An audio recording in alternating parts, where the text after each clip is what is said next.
Please come in.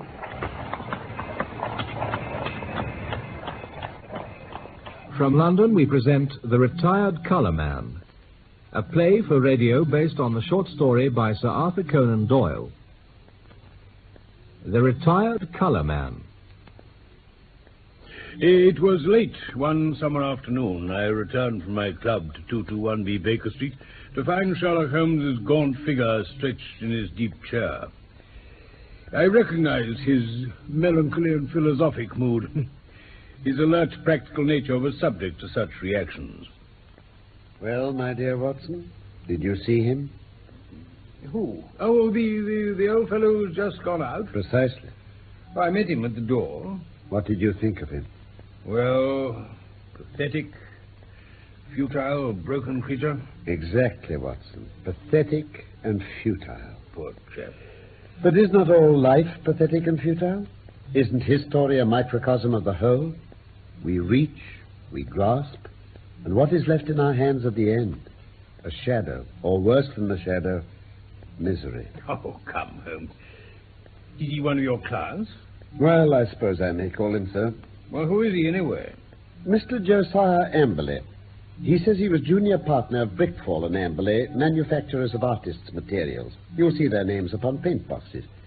He made his little pile, retired at the age of 61, bought a house at Lewisham, and settled down to rest after a life of ceaseless grind. Oh, sounds a comfortable prospect. He retired in 1896. Early in 1897, he married a woman 20 years younger than himself. Aha. Yes, good looking, too, if her photograph doesn't flatter. A competence, a wife, leisure. It looked like a straight road before him. Yet within 2 years, he's reduced to the broken and miserable creature you've just seen. But what's happened, Holmes? The old story, Watson. A treacherous friend and a fickle wife. It seems that Amberley has one hobby in his life. Chess. Not far from him at Lewisham, there lives a young doctor, Dr. Ray Ernest, who is also a chess player. Ernest was frequently in Amberley's house, and an intimacy between him and Amberley's wife was the result. That doesn't surprise me. Your client doesn't look like a paragon of the graces. Well, the couple went off together last week. Destination so far untraced.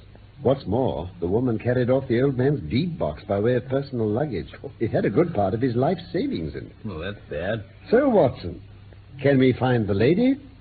Can we save the money? That's a commonplace sort of case to bother you with, Holmes, isn't it? But vital enough for poor Josiah Amberley. Well, that's so. What will you do then? What will you do, my dear Watson? Hey? If you will be good enough to understudy me, that is. Oh. You know how preoccupied I am with this case of the 2 Coptic patriarchs. It should come to a head today. No, I really haven't time to go out to Lewisham. And yet, evidence taken on the spot has a special value. Well, by all means, Holmes. I confess I don't see that I can be of much service, but I'm willing to do my best. Capital. Oh, by the way, the name of his house is The Haven. The old fellow was quite insistent that I should go, but I explained my difficulty. He's quite prepared to meet a representative. I hardly expected so humble an individual as myself would merit the complete attention of so famous a man as Mr. Sherlock Holmes, especially after my heavy financial loss. I can assure you, Mr. Amberley, that the financial question does not arise. No, of course. It's art for art's sake with him, I understand. Yes. Still, even on the artistic side of crime, he might have found something here to study.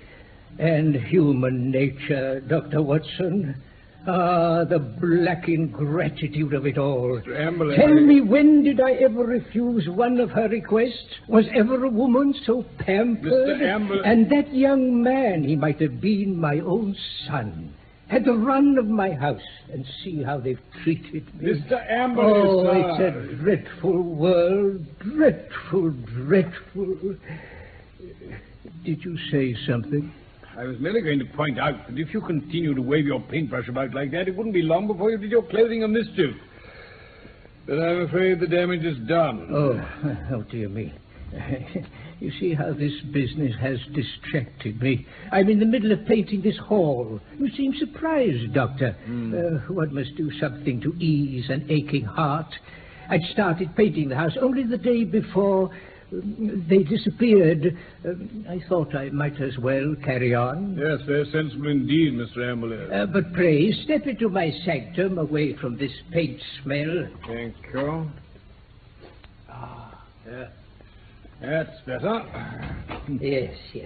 Pray take a seat. Thank you, sir. Good. Now then, where shall I begin my account?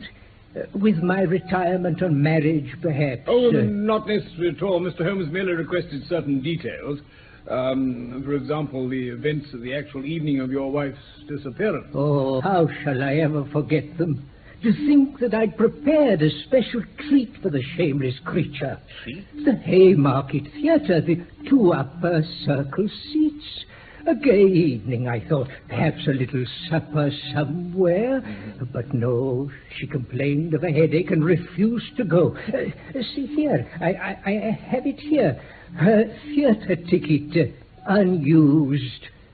Seat 31, row B. And then you had to go alone? I did. There I sat all through the performance, her empty seat beside me. And little did I realize what an ill omen it was. You returned to find her gone? Yeah, just so. But that was not all. Oh? You see this door? It's iron painted to look like wood. It's my strong room. Safe as a bank, I always thought. But not where she was concerned. Yes, your deed box was taken, I believe. Deed box, cash, securities, about £7,000 worth. She must have had a duplicate key prepared. I see. I've heard no word from or about her since I left to go to the theatre that fateful evening, leaving her alone here with her headache. Not one single word, Dr. Watson. And her seat number at the Haymarket Theatre was 31, you say, Watson? You're quite sure? Positive. My old school number. Excellent. Then his own seat was either 30 or 32. Row B. Yes. Well, Watson, have you told me all? Well, I think so. Did I mention that he tore up a photograph of his wife in my presence? No. I never wish to see her damn face again, he cried. No doubt. Still, I fancy the loss of his money took precedence over the loss of his wife. Oh, without a doubt. But let us get down to what is practical. I must admit that a case which seemed to be so absurdly simple as to be hardly worth my notice is rapidly assuming a very different aspect. It's true that in your mission you've missed everything of importance. Oh. Yet even those things which have obtruded themselves upon your notice give rise to serious thought. What have I missed? Oh, don't be hurt, my dear fellow. No one else would have done better. But clearly you have missed some vital points. What do the neighbors think about Amberley and his wife? What of Dr. Ernest? Was he the gay Lothario one would expect? Surely these are of importance. Well... And with your natural advantages, Watson, every lady is your helper and accomplice. What about the girl at the post office? Or the greengrocer's wife? Or even the lady at the Blue Anchor? All this you've left undone. Well, it can still be done. It has been done. Thanks to the telephone and the help of Scotland Yard, I can usually get my essentials without leaving this room. As a matter of fact, my information confirms Amberley's own story. He has the local reputation of being a miser, as well as a harsh and exacting husband. It's also certain that he had a large sum of money in that strong room. Well, then. And it's common gossip that young Dr. Ernest played chess with Amberley and probably played the fool with his wife. It all seems plain sailing. And yet... Where's the difficulty? Oh, in my imagination, perhaps. Well, leave it there, Watson. Let us escape from this weary workaday world by the side door of music. Karina sings tonight at the Albert Hall. We still have time to dress, dine, and enjoy. The next morning, I was up early, but found a note from Holmes on the breakfast table, telling me that he'd gone to Lewisham to see Amberley and that he hoped to be back by 3 o'clock.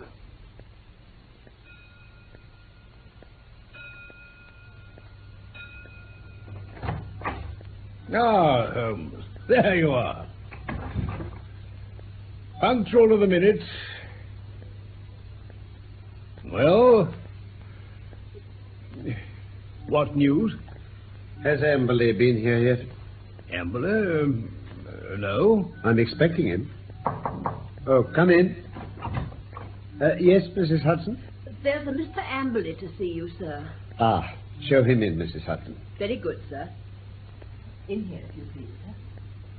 Mr. Josiah Amberley. Ah, pray step inside, sir. Thank you, Mrs. Hudson. Very good, sir. Mr. Holmes, I've had a telegram. I could make nothing of it. May I see it? Thank you. Come at once without fail. Can give you information as to your recent loss. Elman, the vicarage. Ah. Dispatched at 12:10 from Little Purlington. Oh, Watson, hand down my Crockford's directory, if you please. Right, Holmes. Little Purlington's in Essex, isn't it? It's not far from Frinton. Here you are. Oh, thank you. Now then, Elman. Yes, we have him. J.C. Elman, M.A., living of Mossmore, Little Purlington. Well, Mr. Amberley, you must start at once. But I don't understand. Will you look up a train for our friend Watson? Yes, I am doing. Good fellow. Mr. Holmes, will you kindly tell me? Liverpool Street, 520, Holmes. Excellent. You'd best go with Mr. Amberley, Watson. Why not? He may need help or advice. It's clear we've come to a crisis in this affair. But it's perfectly absurd, Mr. Holmes. What can this country vicar possibly know of what's occurred? It's a waste of time and money. He wouldn't have telegraphed you if he didn't know something. You should wire him at once that you're coming. I don't think I shall go. Mr. Amberley, it would make the worst possible impression both on the police and upon myself if you should refuse to follow up so obvious a clue. We should feel that you were not really in earnest in this investigation. Well, of course I'll go, if you look at it that way. On the face of it, it seems absurd to suppose that this parson knows anything. But if you think... I do think. Oh. Now, hurry along, sir. And Dr. Watson will catch you up at the telegraph office at the corner. Oh, very well, then. A waste of time and money, in my opinion. Pouring money down the drain. Watson, whatever you do, see that he really does go. If he breaks away from your orders, hides to return, get to the nearest telegraph office and send the single word, bolted. I'll arrange here that it shall reach me wherever I am. The weather was hot, the train slow, and my companion sullen and silent. When we at last reached Little Purlington Station, it was a 2-mile drive before we came to the vicarage, where a big, solemn, rather pompous clergyman received us up in his study. Our telegram lay before him. Well, gentlemen, what can I do for you? We came in answer to your wire, Mr. Elman. My wire? I sent no telegraphic communication? I mean the one you sent to Mr. Josiah Amberley about his wife and his money. If this is a joke, sir, it is a very questionable one. I have never heard of the gentleman you name, and I have not sent a telegram to anyone. I knew it would be a fool's errand. Well, there must be some mistake. Are there 2 vicarages, perhaps? There is only one vicarage, sir, and only one vicar. The telegram you refer to is obviously a scandalous forgery, the origin of which will certainly be investigated by the police. Meanwhile, gentlemen, I can see no possible object in prolonging this interview.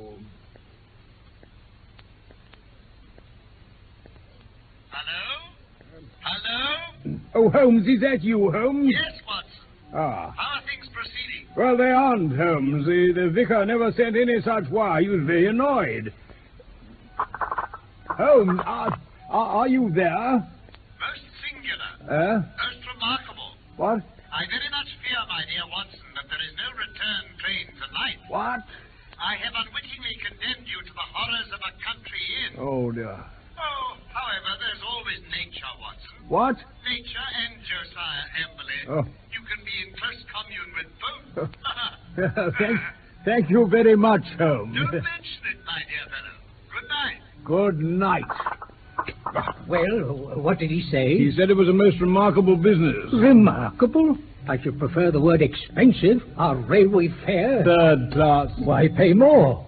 And now a hotel bill. It's monstrous. Monstrous. I shall have a word to say to Mr. Sherlock Holmes tomorrow. Oh, very well, sir. We'll drive directly to Baker Street from the station tomorrow. And now we better make arrangements for tonight. I warned Holmes by telegram of the time of our arrival at Baker Street next day. But when we got there, we found a message to say that he was at Lewisham and would expect us there. This was a surprise to me, but an even greater one was to find that Holmes was not alone at Amberley's house. In the sitting room, a stern-looking, well-built man sat beside him. A dark, heavily moustached man, wearing tinted sunglasses and sporting a large Masonic pin in his tie. Ah, gentlemen, allow me to introduce my friend, Mr. Barker. Mr. Amberley, Dr. Watson. How do you do? Pleased to meet you. Mr. Barker has been interesting himself in your business too, Mr. Amberley. We've been working independently of one another, you understand. But we both have the same question to ask you. Question? What question, Mr. Holmes? What did you do with the bodies? Great. No! No! You shan't ask that! Get hold of him, Watson. Barker. No! You shan't make me answer! You shan't! He's trying to swallow something! Stop him. Right. Get hold of him. No, let me be! Still, confound you. Well done, Barker. No shortcuts, Amberley. Things must be done decently and in order. I have a cab at the door. I may as well take him straight to the police station. Shall I tell the inspector that you'll be coming along? He'll want to examine this house sooner or later. I fancy he won't object to meeting me here. Very well. I'll come back with him. Now, go on, you. And any more nonsense, and I'll have your arm out of its socket. Well, that was a near thing, Holmes. It was a poison capsule. Look. Holmes, this Barker... Oh, my hated rival upon the Surrey shore. His methods are irregular like my own. We irregulars are useful sometimes, you know. Well, Holmes, let's hear what it's all about, eh? All in good time, my dear Watson. The inspector will be along shortly for the same account. In the meantime, I shall enjoy a few minutes quiet smoke.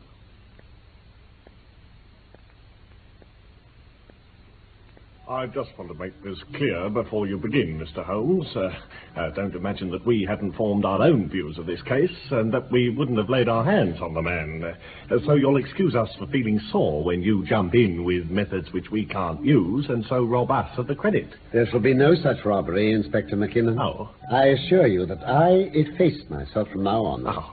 As to Mr. Barker here, he has done nothing save what I told him. That's quite correct. Well, that's very handsome of you, Mr. Holmes. Praise or blame can matter little to you, but it's different for the police when the newspapers start asking questions. Quite so. But when an intelligent and enterprising reporter asks you what the exact points were which aroused your suspicion and finally gave you a certain conviction as to the real fact? Well, we don't seem to have got any real facts yet. No? What facts have you?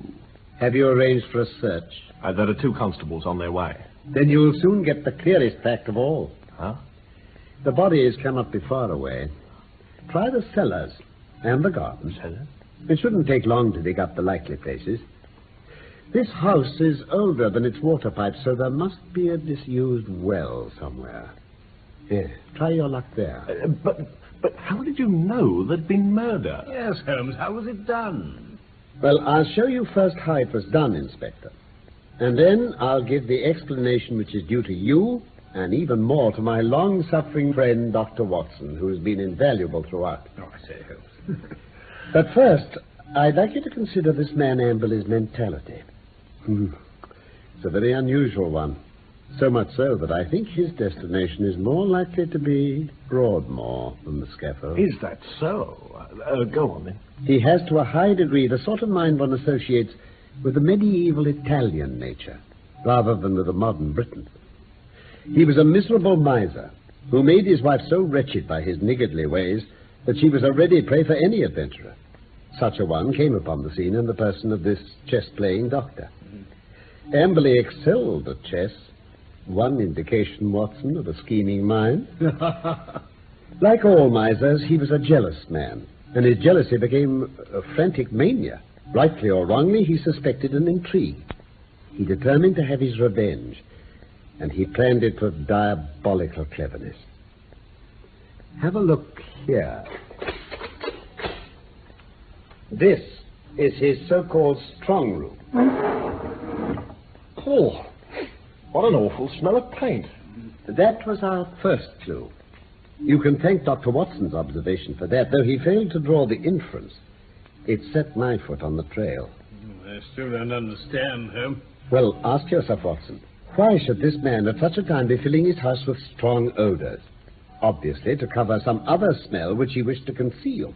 Some guilty smell which might excite suspicions. And you mean decomposition? There hasn't been... No, nothing of that sort. Then came the idea of a room such as you see here, with a sealed iron door. Put the two facts together, and where do they lead? Well, blessed if I know. No. Me too. Oh, well, let it pass for now. I was already certain that the case was serious because I had examined the box office chart at the Haymarket Theatre, another of Dr. Watson's bullseyes. It showed that neither of the two seats, B30 nor 32 of the upper circle, had been occupied on the night in question. Well, he lied. I mean, he never went to the theatre. And so his alibi fell to the ground. He made a bad slip when he showed you his wife's unused ticket, Watson. Yes. The only way I could satisfy my suspicions about the smell of paint and the existence of the sealed room was to examine the house myself. The question was, how was I to achieve this? I know. Now I see it. Yes, Watson. I sent an agent to the most impossibly remote village I could think of and summoned Amberley to go there at such an hour that he couldn't possibly get back the same day. And sent me with him to make sure he really went. The good vicar's name I simply got out of my Crockford's directory. Masterly, brilliant. There being no fear of interruption, I proceeded to burgle the house. Burglary has always been an alternative profession if I'd cared to adopt it. And I've little doubt that I should have reached the front rank. Oh, Mr. Holmes. Anyway, see what I found. Now then, you see this gas pipe along the skirting board here? Yes. Very good. It rises in the angle of the wall, and there's a tap in the corner. Now, follow me into the strong room. You see that plaster rose in the center of the ceiling? Yes. Well, the pipe finishes there with an open end. Oh, yes. At any moment, by turning the outside tap, this room could be flooded with gas. Oh. With its door closed and the tap full on, I wouldn't give 2 minutes of consciousness to anyone shut in here. Oh. By what devilish device he decoyed them in here, I don't know. But once inside, they were at his mercy. I think I've seen enough of this place. Yes. Let's get out of here. So he started painting the house to cover up any smell of gas afterwards, Holmes. Precisely. He claimed to have started painting the day before their disappearance, but he should have said the day after. What happened then? Then came an incident which I hardly expected. I was slipping out again through the pantry window in the early dawn today, when I felt a hand grab my collar, and a voice said, "Now, you rascal, what have you been doing in there?" When I could twist my head round, I recognized my friend and rival, Mr. Barker. So just where do you come into this, Mr. Barker?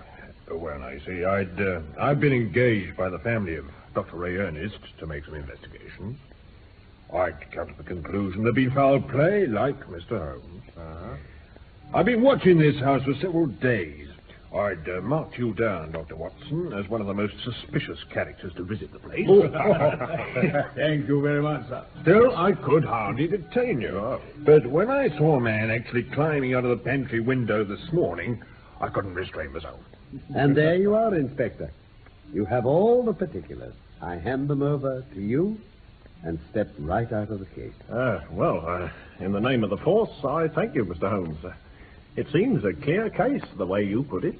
You'll get results, Inspector, by always putting yourself in the other fellow's place and thinking what you would do yourself. It takes some imagination, but it pays. Holmes, what about the missing money and the securities? Oh, they'll be found in some safe place where Amberley hid them. There was no robbery. Ah, well, you've met every point, Holmes. There's only one last thing puzzles me. Yes? Well, Amberley couldn't avoid notifying the police of his wife's so-called disappearance, but why was he fool enough to go to you as well? Pure swank. He felt so clever and so sure of himself that he imagined no one could touch him. He could say to any suspicious neighbor, "Look at the steps I've taken. I've consulted not only the police, but even Sherlock Holmes." Oh, well, I'll have to forgive you that even Sherlock Holmes. Yes, it's as workmanlike a job as I can remember. That was The Retired Colourman by Michael Hardwick, based on the short story by Sir Arthur Conan Doyle. Sherlock Holmes was played by Carlton Hobbs, and Dr. Watson by Norman Shelley. Production for the BBC was by Graham Gall.